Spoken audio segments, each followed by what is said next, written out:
21h30. Madame, Monsieur, bonsoir. Bienvenue dans le journal.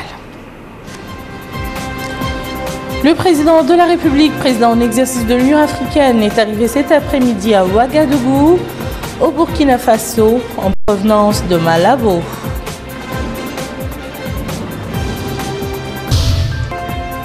Clôture des travaux de la réunion périodique des ministres mauritaniens et maliens de l'Intérieur hier soir au Palais des Congrès, sanctionné par le communiqué final dans lequel les deux parties ont pris des mesures renforçant la coopération bilatérale entre les deux pays.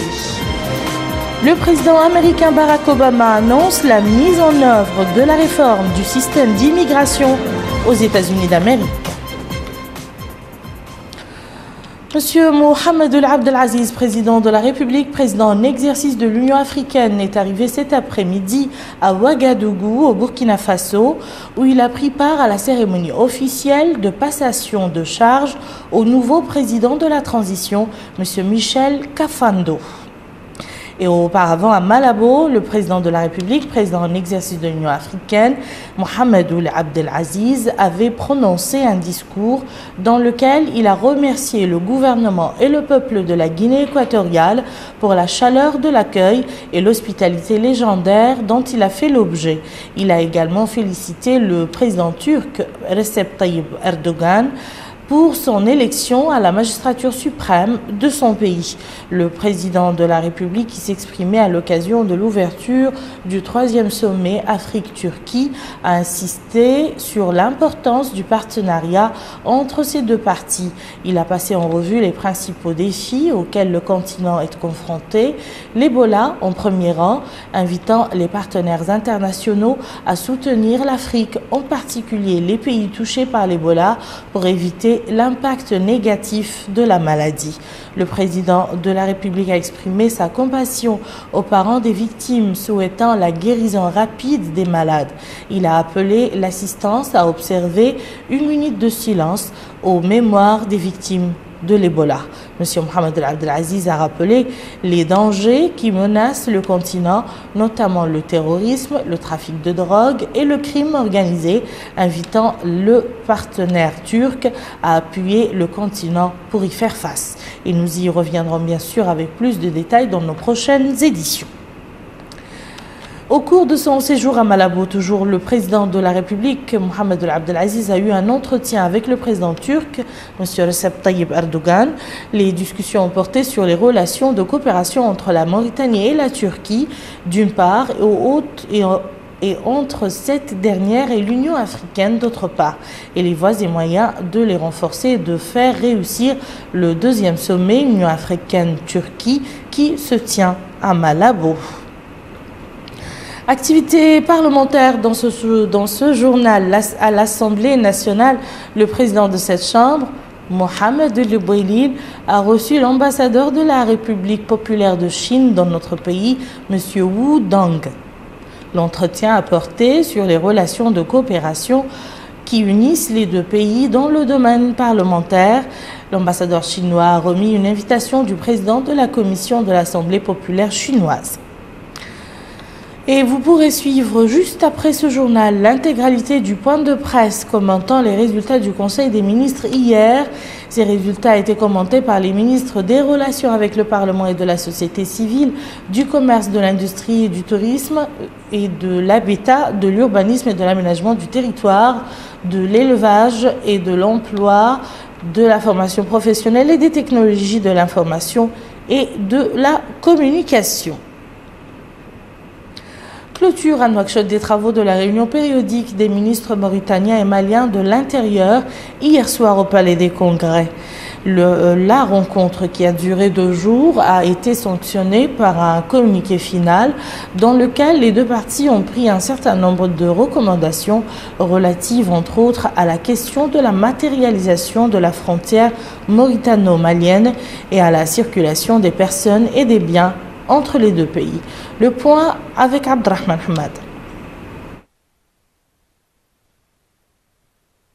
La coopération administrative et de sécurité et la matérialisation des frontières. Des questions abordées et débattues largement par les experts au cours des assises de cette rencontre des deux ministres de l'Intérieur de la Mauritanie et du Mali. Au terme de cette réunion, les deux ministres ont procédé à la signature d'un procès-verbal sanctionnant leurs travaux. Procès-verbal comportant les résultats et recommandations des experts sur les questions abordées, notamment les rencontres périodiques, la création de commissions intercommunautaires et jumelage, la transhumance, la coopération en matière de sécurité, la lutte contre la fièvre d'Ebola, la circulation des personnes et des biens ou encore la matérialisation de la frontière. Dans un mot prononcé pour la circonstance, le ministère de l'Intérieur et de la décentralisation a indiqué que le climat de compréhension et d'amitié qui a marqué les travaux de cette rencontre est une preuve de l'orientation positive visant à surmonter les obstacles conjoncturels auxquels fait face l'administration frontalière dans les deux pays. M. Mohamed Ahmed Salem Mohamed a précisé que la Mauritanie fera de son mieux pour contribuer de façon positive au renforcement de la coopération bilatérale dans l'intérêt des deux peuples frères qui unissent les liens de religion et de parenté.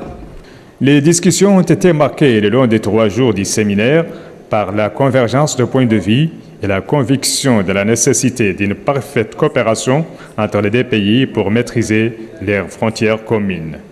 Les conclusions et recommandations pertinentes auxquelles ils ont abouti nous interpellent tous. À ce titre, je voudrais vous assurer que pour notre part, nous n'épargnerons aucun effort pour le raboutissement, gage d'une gestion harmonieuse de notre zone frontalière. La rencontre de Nouakchott a été l'occasion pour les deux parties de renforcer les grands axes de leur coopération future et d'amorcer la réflexion sur les meilleurs moyens de la rendre toujours plus performante. Direction à la capitale de la wilaya du Brakna, où la ministre des Affaires sociales, de l'Enfance et de la Famille a supervisé le lancement de la campagne de l'Union africaine pour arrêter le mariage des enfants et des activités commémoratives de la Fête internationale de l'enfant, ainsi que du 25e anniversaire de la Convention relative aux droits de l'enfant. Plus de précisions avec Babacar Ndiaye. En Mauritanie, 37% des filles se marient avant l'âge de 18 ans. Celles qui vivent dans les zones rurales sont les plus touchées selon une enquête publiée en 2011.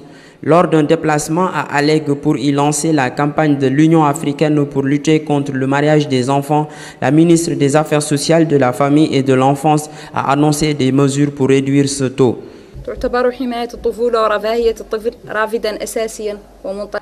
La protection de l'enfance et les droits de l'enfant constituent des priorités pour les pouvoirs publics, comme en atteste l'attention particulière que le président de la République et président en exercice de l'Union africaine accorde à l'enfant, notamment à ses droits et à l'enseignement préscolaire. Cette campagne vient en soutien à l'action gouvernementale en matière de protection et de promotion des droits des enfants, tout comme elle va aider les États membres dans l'élaboration et l'exécution de stratégies et de programmes nationaux, ainsi qu'à identifier les impacts sociaux et économiques du mariage des enfants en surmontant les obstacles qui entravent l'application des lois. La Mauritanie fait partie des pays signataires de la Convention des droits de l'enfant et nous veillons à son application. Le lancement de cette campagne a été couplé avec les festivités commémoratives de la Fête internationale de l'enfant et du 25e anniversaire de la Convention relative aux droits de l'enfant, une occasion pour la représentante résidente de l'UNICEF de rappeler la nécessité de renforcer la protection des enfants. Bien plus qu'une simple déclaration d'intention, la Convention des droits de l'enfant garantit un socle protecteur autour des enfants.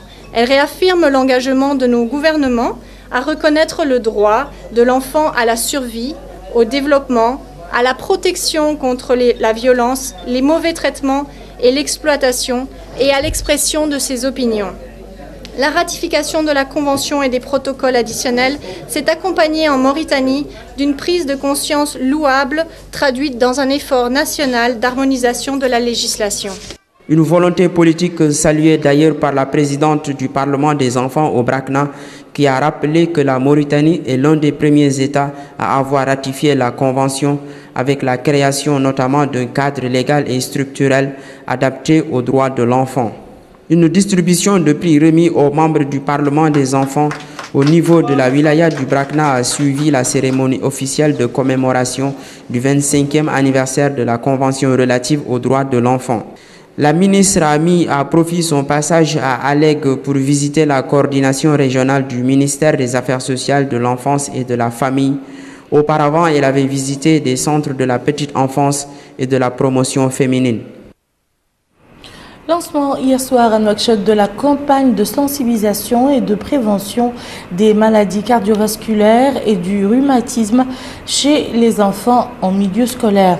Cette rencontre est organisée par le Centre national de la cardiologie, l'Institut italien pour l'entraide et le ministère de la Santé. Précision avec Aminata Kana. La sensibilisation et la prévention des maladies cardiovasculaires et du rhumatisme chez les enfants en milieu scolaire, c'est la quintessence de cette rencontre qui a regroupé les médecins, les professeurs ainsi que quelques directeurs d'école. Cette présente campagne, qui va durer 6 jours, vise à protéger les enfants et sensibiliser leurs parents sur les dangers encourus par la négligence des infections respiratoires bénignes. Le secrétaire général du ministère de la Santé, M. Ahmed Ould Sid Ahmedji, a souligné que cette campagne permettra de sensibiliser l'opinion publique sur les dangers des maladies cardiovasculaires et le rhumatisme en milieu scolaire, avant d'ajouter que le danger de ces maladies réside dans le fait que ces victimes sont essentiellement des enfants de 0 à 10 ans et qu'elles se répandent rapidement en milieu scolaire, causant des infections respiratoires pouvant se transformer en rhumatisme et en insuffisance cardiaque. Le président américain Barack Obama a entamé ce vendredi une série de déplacements à travers les États-Unis pour défendre son plan sur l'immigration qui a provoqué la colère de ses adversaires républicains déterminés à lui barrer la route. Pour rappel, la réforme du système d'immigration aux États-Unis d'Amérique était l'une des principales promesses de campagne de Barack Obama en 2008 comme en 2012. Voilà qui met fin à ce journal. Je vous en rappelle les principales informations. Le président de la République, président en exercice de l'Union africaine, arrivé cet après-midi à Ouagadougou au Burkina Faso en provenance de Malabo.